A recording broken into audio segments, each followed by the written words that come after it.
Estimation free class day 8 के अंदर आप सभी सिविल इंजीनियर्स का स्वागत है।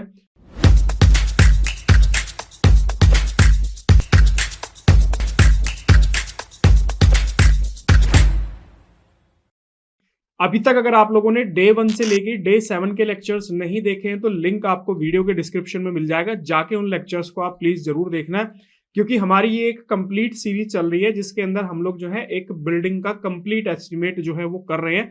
तो अभी आज जो आप लेक्चर देख रहे हो ये हमारा डे 8 लेक्चर है और इस लेक्चर के अंदर हम लोग स्लैब और बीम की आरसीसी कैसे कैलकुलेट की जाती है उसके बारे में आज की वीडियो के अंदर हम लोग डिस्कस करेंगे।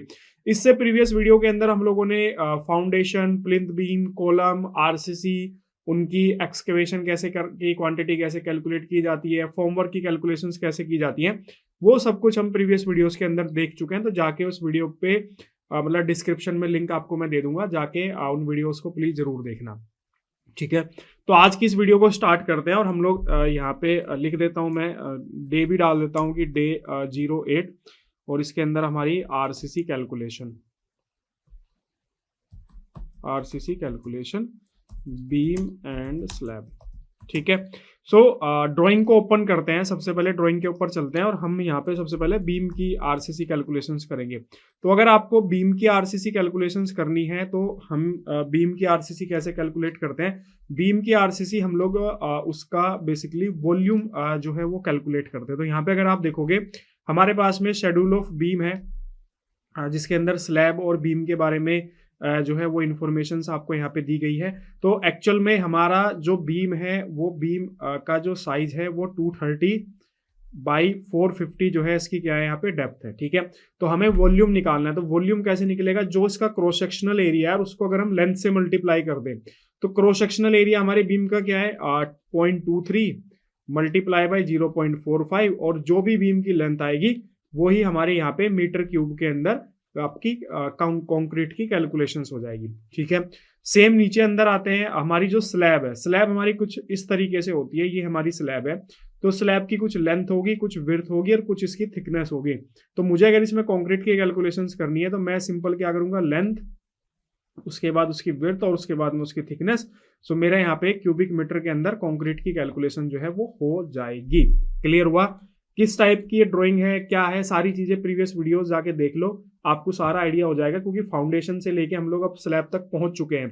अब ये स्लैब वाला पार्ट कंप्लीट हो जाएगा तो फिर हम फिनिशिंग की तरफ बढ़ेंगे, जिसमें हम ब्रिक वर्क्स वगैरह की calculations, plasters, door, window, tiles, stone, सबकी कैलकुलेशन जो है वो हम लोग जो है डिस्कस करेंगे, ठीक है।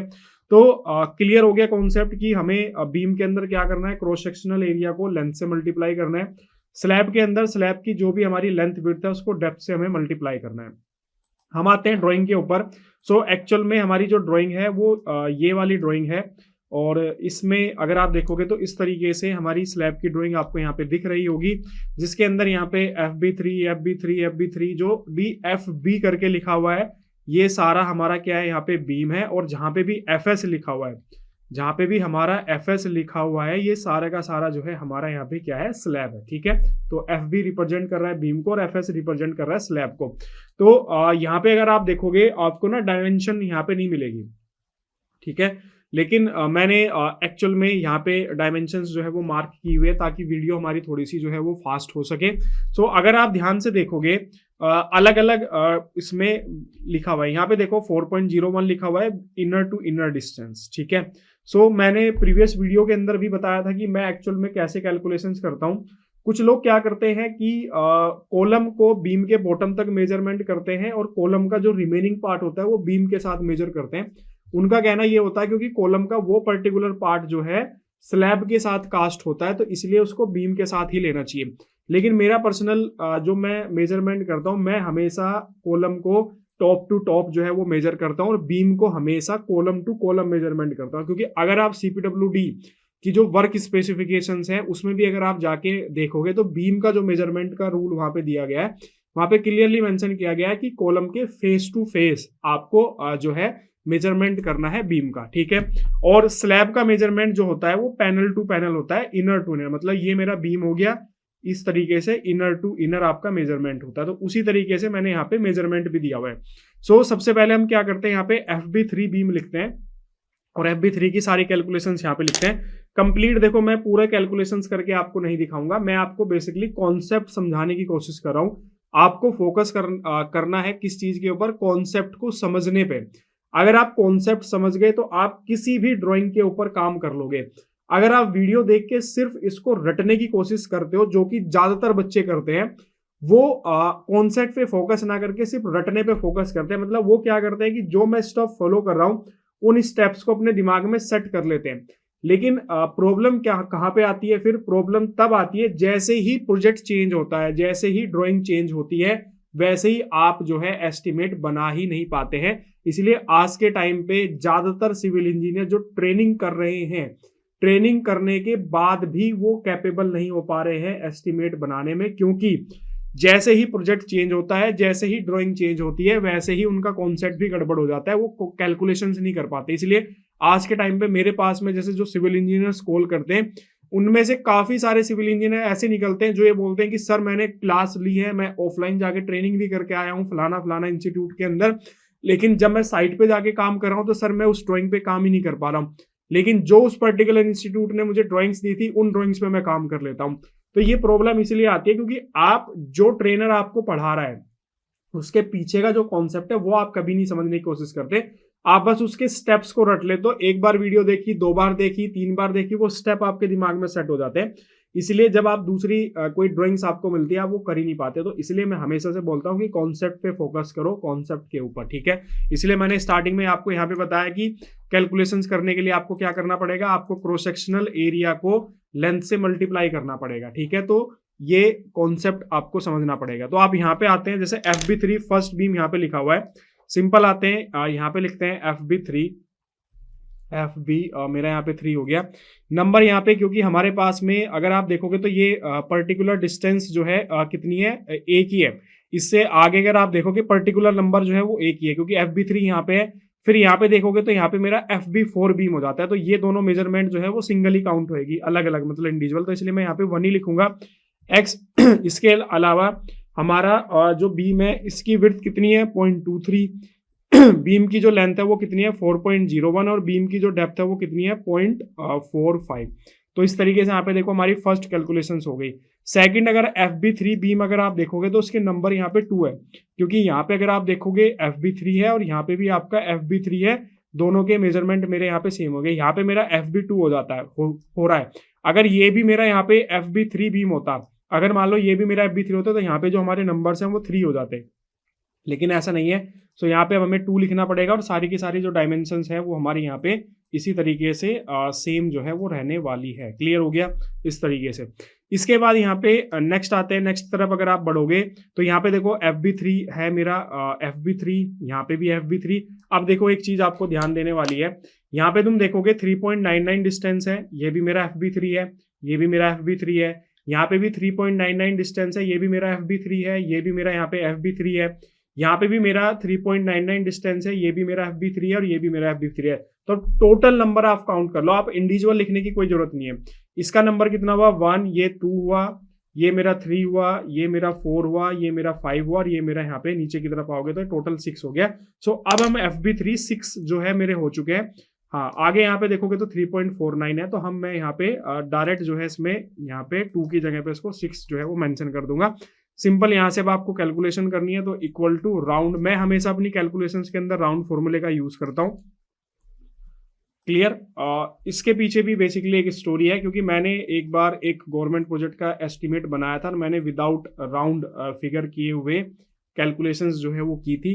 तो कहीं पे सिंगल डिजिट आई, कहीं पे डबल डिजिट आई, कहीं पे ट्रिपल डिजिट में आई। सो ऐसे ही कैलकुलेशंस करते करते फाइनल जब, क्योंकि काफ़ी बड़ा एस्टिमेट था तो प्रोजेक्ट की वैल्यूएशन में काफ़ी डिफरेंस जो है वो आ गया था। तो उस टाइम पे मेरे को वहाँ पे टेक्निकल जो इंजीनियर इन चीफ थे उस डिपार्टमेंट के, उन्होंने मेरे को सजेस्ट किया था अपनी तरफ से, एक पर्सनल होता ना कि भाई मैं अपनी एक तुझे लाइफ लॉन्ग के लिए एक सजेशन दे रहा हूँ। तो उन्होंने बोला था कि जब भी कभी लाइफ में एस्टिमेट बनाए तो राउंड फॉर्मूले का जरूर यूज करना। तो मेरी एक हैबिट बन गई तब से। मेरे आप जितने भी वीडियोस देखोगे, क्लास के अंदर देखोगे या फिर यूट्यूब पे वीडियो देखोगे, मैं हमेशा राउंड फॉर्मूले का यूज करता हूँ एस्टिमेट बनाते टाइम। अदर कोई और आपको नहीं दिखेगा किसी और प्लेटफॉर्म पे इस तरीके से राउंड फॉर्मूला यूज करते हुए। इसके बाद यहाँ पे देखो नेक्स्ट, यहाँ पे FB3 बीम जो है वो कितना है, 4.08। उसके बाद यहाँ पे ये FB4 हो जाता है। तो अब यहाँ पे नेक्स्ट हम लोग जो है FB3 में ही लिखते हैं। यहाँ पे 1 आएगा, x आ गया, सेम हमारे यहाँ पे 0.23, ये हमारा सॉरी ये हमारा चेंज हो जाएगा, कितना है ये है हमारा 4.08, तो यहाँ पे 4.08 आ जाएगा। उसके बाद 0.45 और यहाँ पे कैलकुलेशन सेम हमारे यहाँ पे आ जाएगी। तो ऐसे आप लिखते चले जाओ, सारा मैं नहीं बताने वाला क्योंकि फिर बहुत लेंदी वीडियो हो जाएगी। ऐसे अब आप यहाँ पे जैसे ये FB4 है, सो FB4 इसकी कितनी डिस्टेंस है 4.01, ठीक है। और नीचे की तरफ देखोगे तो यहाँ पे FB1 और FB1 है, तो मैं यहाँ पे सीधे FB4 लिख देता हूँ। मैंने यहाँ पे FB4 लिखा, FB4, ठीक है। अगर जैसे बीम चेंज हुआ तो आप सबसे पहले उसकी डिटेल में जाओ और ये देखो कि क्या FB4 बीम की डायमेंशन में कुछ चेंज है। नहीं, कोई चेंज नहीं है, 230/450 ही यहाँ पे इसकी डायमेंशन है। सो अगेन यहाँ पे हम जो है 1 लिखेंगे, ये मेरा x ही आएगा यहाँ पे। अगेन ये सब चीज़ें मेरी जो है सेम ही रहेगी। यहाँ पे चेंज क्या हो जाएगा, इसकी लेंथ यहाँ पे चेंज हो जाएगी। तो लेंथ इसकी क्या है FB4 की 4.01, ठीक है। तो यहाँ पे आओ और ये 4.01, तो इस तरीके से आप करते चले जाओ, आगे आगे बढ़ते चले जाओ। ऐसे ही मेरा वहाँ पे FB1 बीम था, अगर आप ध्यान से देखोगे नीचे की तरफ FB1 एक बीम है जिसकी लेंथ है कितनी 1.67, तो यहाँ पे सिंपल वही साइज, क्योंकि बीम का सबका सेम है तो मैं यहाँ पे बिना देखे ही यहाँ पे कर दे रहा हूँ। ये मेरा 1.67.45, ठीक है। अगेन फिर 1x और नेक्स्ट ये कितना था मेरा यहाँ पे, आई थिंक ये है मेरा यहाँ पे 2.22, तो यहाँ पे हम इसको 2.22 मेंशन कर देंगे, ये 0.45। क्लियर, इस तरीके से आप कैलकुलेशंस करते चले जाओ और आगे की तरफ जो है आप बढ़ते चले जाओ। ऐसे अब मैं अब आपको यहाँ पे स्लैब का बता देता हूँ कि स्लैब की कैलकुलेशंस कैसे होनी है। सो सिंपल हम यहाँ पे स्लैब मेंशन कर देते हैं और FS1 और FS2 मेरे पास में 2 स्लैब है। तो सबसे पहले FS1 की बात करते हैं यहाँ पे। तो FS1 स्लैब अगर आप देखोगे तो ये मेरी यहाँ पे FS1 है। पैनल टू पैनल मतलब बीम टू बीम हम इसके डिस्टेंस लेंगे तो सिंपल कितनी है 4.11 और 6.04। तो सिंपल यहाँ पे आओ 4.11 और 6.01 और इसकी थिकनेस के लिए हम इसकी डिटेल ड्राइंग के ऊपर जाएंगे। यहाँ पे देखो डिटेल ड्राइंग कहाँ पे है, शेड्यूल में आओ। RCC स्लैब के FS1 की जो थिकनेस है वो 125 mm है। FS1 और FS2 दोनों की जो थिकनेस है वो यहाँ पे 125 ही है, ठीक है। सो 0.125 सेम यही फॉर्मूला यहाँ से कॉपी पेस्ट कर दो तो आपकी कैलकुलेशंस हो जाएगी। ऐसे आगे बढ़ते चले जाओ, नेक्स्ट पैनल की तरफ आओगे। सो नेक्स्ट पैनल के अंदर देखो तुम्हारी कितनी है 4.05 और लेंथ यहाँ पे जो है कितनी आ रही है, यहाँ पे जो है 5.07 सॉरी हमने ना ये 6.04 जो है ना वो गलत लिख लिया है। एक्चुअल में जो हमारी पैनल की लेंथ है ना वो ये है, कितनी है 5.07 आएगा यहाँ पे 5.07, ठीक है। इसके बाद नेक्स्ट आगे बढ़ो, यहाँ पे x नेक्स्ट पैनल की विड्थ कितनी है यहाँ पे 4.05, ठीक है। सो अब आते हैं यहाँ पे 4.05 लिखते हैं 4.05, 5.7 जो है वो सेम लेंथ रहेगी, थिकनेस भी मेरी यहाँ पे सेम रहेगी। इसके बाद नेक्स्ट पैनल पे आओगे तो यहाँ पे देखो 4.06 और यहाँ पे भी आपकी 4.06 है, ठीक है। सो यहाँ पे आओ आप 2 हो जाएगा ये x 4.07 लेंथ सेम है, ठीक है। और यहाँ पे इस तरीके सिंपल ऐसी कैलकुलेशंस आपको बस जोड़ते हुए चले जाना है। चाहे मैं 2 कैलकुलेशन बताऊं चाहे 20 कैलकुलेशन बताऊं, सबको सेम प्रोसेस है, ठीक है। तो बस आपको कॉन्सेप्ट अगर आपको समझ में आ गया, यहाँ पे देखो कितना है 4.11, तो यहाँ पे सिंपल आओ और यहाँ पे 1 रहेगा, ये x रहेगा 4.11, ठीक है 5.07 और ये हो गया इस तरीके से। इसके बाद नेक्स्ट आओ, यहाँ पे ये देखोगे तो यहाँ पे FS1 है 3.64, यहाँ पे देखो लेंथ ना बढ़ गई है, कितनी हो गई है 6.17, क्योंकि ये इतना पोर्शन एक्स्ट्रा इसके अंदर ऐड हो गया। तो इसकी कैलकुलेशंस आप कैसे करोगे 1x 3.67 था 64 था 3.64, ठीक है। और यहाँ पे 6.17 और 125 यहाँ पे इस तरीके से, ठीक है। सो ऐसे ही जैसे जैसे आगे बढ़ते जाओगे वैसे ही कैलकुलेशंस करते जाओ। यहाँ पे तुम देखोगे तो ये टोटल डिस्टेंस आप लेके यहाँ पे कैलकुलेशंस कर सकते हो। वहाँ पे 1.67 है और यहाँ पे 4.04 है। तो अब जैसे मैं करता हूँ FS2 लिख लेता हूँ, मैंने यहाँ पे लिखा FS2, ठीक है, 1x 1.67, उसके बाद नेक्स्ट यहाँ पे कौन सी थी लेंथ 4.04, तो यहाँ पे आओ मेरी 4.04 इतना, और यहाँ पे कैलकुलेशन तो इसको यहाँ से सिलेक्ट करो। सिलेक्ट करने के बाद में यहाँ पे इसको सम कर दो, तो टोटल हमारे पास 22.73 क्यूबिक मीटर यहाँ पे क्वांटिटी आ गई है। पूरे प्रोजेक्ट की नहीं आई है, सेम ऐसे ही प्रोसेस फॉलो करते हुए आप जो है बड़े आसानी से कैलकुलेशन जो है वो कर सकते हैं।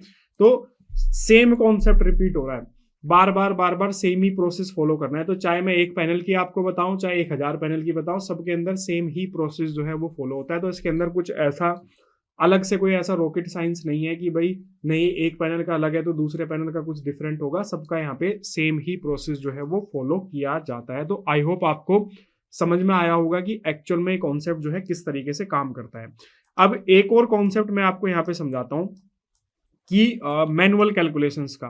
सो मैनुअल कैलकुलेशन एक्चुअल में काफी इंपॉर्टेंट जो है वो हो जाती है। मैं हमेशा अपने बच्चों को स्टूडेंट्स को रिकमेंड करता हूँ कि जब भी आप एस्टिमेट करना स्टार्ट करो, जब भी आप अपनी एस्टिमेट की जर्नी स्टार्ट करो, सो सबसे पहले मैनुअल कैलकुलेशंस करनी स्टार्ट करो। ज्यादातर लोग क्या करते हैं, ऑटोकैड सॉफ्टवेयर यूज करते हैं और बस लाइन से लाइन कैलकुलेट करके और एस्टिमेट बनाना स्टार्ट कर देते हैं। नहीं, अगर आपको अच्छे लेवल पे जाना है तो आपको स्टार्टिंग में मैनुअल कैलकुलेशंस पे काम करना पड़ेगा। अब देखो मैनुअल कैलकुलेशंस कैसे होती है, यहाँ पे हमारी पैनल टू बीम जो डिस्टेंस आ रही है वो 4.11 आ रही है। कितनी आ रही है? 4.11। अब हम इसको मैनुअल कैलकुलेट करेंगे, इसके लिए हमें जाना पड़ेगा ग्रिड लाइन उस पे। तो यहाँ पे देखो ये कॉलम सेंटर लाइन वाला प्लान है। तो एक्चुअल में हमारा जो पैनल है ना वो इन चारों बीम का पैनल है यहाँ पे, ठीक है। अगर तुम देखोगे तो इस कॉलम के सामने यहाँ पे कोई भी कॉलम नहीं है, तो यहाँ पे देखो इस कॉलम के सामने कोई भी कॉलम नहीं है। तो क्रॉस वेरिफिकेशन के लिए मैं आपको बता रहा हूँ। अब यहाँ पे देखो, सबसे पहले देखो कि इस कॉलम से पास हो रही है ये पर्टिकुलर ग्रिड और इस कॉलम से पास हो रही है ये पर्टिकुलर ग्रिड। तो इन दोनों ग्रिड की डिस्टेंस देखो, इस ग्रिड का कितना है 9595 और ये वाली जो ग्रिड है हमारी कितनी है 5255, ठीक है। कुछ ड्राइंग के अंदर क्या होता है कि सेंटर लाइन जो होती है वो सेंटर टू सेंटर मेंशन होती है, मतलब इस ग्रिड से इस ग्रिड की डिस्टेंस मेंशन होगी और इस ग्रिड से लेके इस ग्रिड तक की डिस्टेंस मेंशन होगी। सो उस केस में आप क्या करोगे, उस केस में आप इसको और इसको दोनों को ऐड करोगे। लेकिन यहाँ पे देखो क्या है, यहाँ पे क्या है कि एक फर्स्ट ग्रिड से सारी ग्रिड की डिस्टेंस दी हुई है, तो यहाँ पे हम लोग माइनस करेंगे। तो मैं कैलकुलेटर उठा लेता हूँ और आपको कैलकुलेशंस करके दिखाता हूँ। तो यहाँ पे 9595 माइनस 5255, तो यहाँ पे हमारी आई 4340, ठीक है। अब देखो हमारी ये जो डिस्टेंस आई है कॉलम के सेंटर से सेंटर आई है। लेकिन अब चलते हैं किसके ऊपर, हमारी ड्राइंग के ऊपर। इसको थोड़ा सा मैं जूम इन करता हूं। अगर तुम ध्यान से देखो, इसको पर्टिकुलर ध्यान से देखोगे तो हमें बेसिकली कैलकुलेशंस करनी है कौन से वाली, ये इस फेस से लेके इस फेस तक की, ठीक है। अब ये कैलकुलेशंस कैसे होगी, यहाँ पे आपकी सारी की सारी जो कॉन्सेप्ट है वो डिपेंड है कि आपको इस तरह की कैलकुलेशंस जो है वो किस तरीके से करनी है। सो बेसिकली क्या है, आपको सबसे पहले ये देखना पड़ेगा कि जो मेरा बीम है उसका फेस किस तरीके से है। सो अगर आप इस पर्टिकुलर बीम को देखोगे तो ये जो पर्टिकुलर बीम है इस कॉलम के आउटर फेस से जा रहा है, आउटर फेस से जा रहा है, ठीक है। लेकिन ये वाला जो पर्टिकुलर बीम है ये इस कॉलम के सेंटर से पास हो रहा है, मतलब जैसे मेरा ये कॉलम हो गया, इस कॉलम के सेंटर पे ऐसे बीम मेंशन है, ठीक है। तो हमें यहाँ पे क्या करना पड़ेगा, हमने ऑलरेडी सेंटर से एक ग्रिड जो है वो की कैलकुलेशन कर लिया है, तो हमें ये वाली डिस्टेंस माइनस करनी पड़ेगी, तभी तो मैं इस फेस के ऊपर आऊंगा। तो यहाँ पे आते हैं, माइनस करने के लिए हमें क्या करना पड़ेगा, हम यहाँ पे जो है मेरा ड्राइंग कहाँ गई, सेंटर लाइन वाली, हम इसमें से माइनस कर देंगे कितना, बीम की हाफ थिकनेस, ठीक है। 115 मैंने यहाँ से माइनस कर दिया। अब दोबारा आते हैं, तो हम कहाँ पे आगे, मैंने इस सेंटर लाइन से 115 में माइनस कर दिया, तो मैं आ चुका हूं एक्चुअल में यहाँ पे, ठीक है।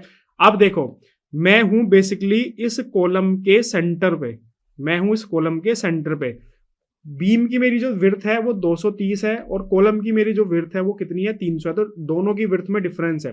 तो सबसे पहले मैं क्या करूंगा, सबसे पहले मैं इस ग्रिड से कॉलम के आउटर फेस पे जाऊंगा। तो मैं कॉलम के आउटर फेस पे कैसे जाऊंगा, कॉलम का सेंटर मुझे पता है, तो उसके आउटर फेस पे जाने के लिए मुझे क्या करना पड़ेगा, मुझे 150 उसमें ऐड करना पड़ेगा। तो जैसे ही मैं उस पर 150 ऐड करूंगा मैं आ जाऊंगा यहाँ पे इस लाइन पे, ठीक है।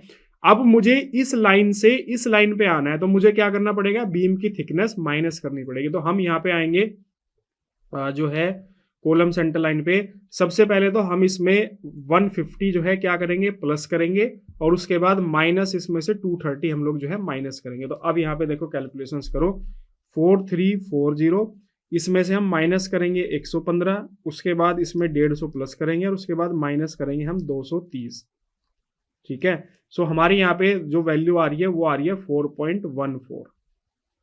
ठीक है, और अगर आप यहाँ पे देखोगे तो हमारे यहाँ पे जो वैल्यू आ रही है वो 4.11 आ रही है। ये डिफरेंस क्यों आ रहा है वो भी मैं आपको बता देता हूँ, क्योंकि एक्चुअल में मेरे पास में इन ड्राइंग्स की कैड की ओरिजिनल फाइल्स नहीं है। ठीक है, मेरे पास में इस पर्टिकुलर प्रोजेक्ट की पीडीएफ फाइल अवेलेबल है। तो जब पीडीएफ को आप कैड फाइल में इंपोर्ट करते हो कैड के अंदर, तो और उसके बाद स्केल करके जब आप इसकी डायमेंशन सेट करते हो तो हल्का फुल्का डिफरेंस वेरिएशन आता है। तो ये जो वेरिएशन आया ना 4.11 और वहां पे हमारा 4.14, तो ये जो 3 mm का डिफरेंस आया ना, ये उस स्केल की वजह से ही डिफरेंस आया। अदरवाइज अगर मेरे पास में इनकी एक्चुअल कैड की ड्राइंग्स होती, तो कैड फाइल होती, तो बिल्कुल भी डिफरेंस नहीं आता। तो इसीलिए मैनुअल कैलकुलेशन सबसे ज्यादा इंपॉर्टेंट है। आपको मैनुअल कैलकुलेशन से आपका कॉन्सेप्ट क्लियर होता है। यहाँ पे देखो हमने कितना कॉन्सेप्ट यूज किया। सबसे पहले सेंटर लाइन निकाली, सेंटर लाइन से फिर हम फेस पे गए, फेस से हम जो है फिर अंदर की तरफ आए। तो ये जो कॉन्सेप्ट है ना, कितना कहाँ पे माइनस करना है और कहाँ पे प्लस करना है, ये एक्चुअल में आपको डिटेल नॉलेज देता है, आपके दिमाग को खोलने का काम करता है। सो इसलिए मैं हमेशा जब भी हमारे जितने भी एस्टिमेशन से रिलेटेड कोर्स हैं उसमें आप देखोगे मैंने मैनुअल कैलकुलेशंस और उसके बाद फिर एक्सेल में दोनों कैलकुलेशंस बताई है। सबसे पहले मैनुअल कैलकुलेशन बताई है, उसके बाद फिर एक्सेल के अंदर कैलकुलेशंस बताई है। तो इस तरीके से आपको करना है। जब आप इस तरीके से कॉन्सेप्ट को अपने क्लियर करके चलोगे तो आप किसी भी प्रोजेक्ट पे काम कर लोगे। देखो क्या होता है कि हर एक ड्राइंग्स में पैटर्न थोड़ा सा डिफरेंट मिलेगा, क्योंकि हर एक आर्किटेक्ट का ड्राइंग को प्रेजेंट करने का तरीका थोड़ा सा डिफरेंट होता है। कई बार ये चीजें हमारे साथ भी होती है कि मतलब कई बार ड्राइंग की प्रेजेंटेशन इतनी टफ होती है कि थोड़ा सा हमें भी उसको समझने में थोड़ा सा डिफिकल्टी हो जाती है स्टार्टिंग में। तो इसलिए कॉन्सेप्ट पे फोकस करो। जब आपका कॉन्सेप्ट क्लियर होगा तो आप किसी भी तरह की ड्राइंग्स पे काम जो है वो कर सकते हैं। क्लियर हुआ? वीडियो अच्छी लगी हो लाइक करो, शेयर करो, चैनल को सब्सक्राइब करना बिल्कुल भी मत भूलना। डे 1 से लेके डे 7 की कंप्लीट सीरीज है। ये वीडियो आपको देखो तभी समझ में आएगी अगर आपने वो सीरीज पूरी पिछली वीडियो देखी होंगी, क्योंकि ये ना एक कंटिन्यूअस सीरीज है। ये कोई रैंडम वीडियो मैं नहीं डाल रहा हूँ, हमने कंटिन्यूअस सीरीज स्टार्ट की हुई है। तो जाके वो प्रीवियस वीडियोस प्लीज जरूर देखना, तभी आपकी वीडियो क्लियर होगी। इसके अलावा कोई डाउट, कोई कंफ्यूजन या कोई अपनी तरफ से सजेशन आपको देना है तो आप बड़े बेझिझक होके कमेंट सेक्शन में कमेंट करना, या फिर आप हमारी मोबाइल एप्लीकेशन डाउनलोड करके चैट ऑप्शन पे जाके भी मैसेज ड्रॉप कर सकते हो। तो मैं आपको पर्सनली जो है वो रिप्लाई करूंगा। इस वीडियो को यहीं पे क्लोज करते हैं, मिलते हैं आपसे नेक्स्ट वीडियो के अंदर। Okay, thank you.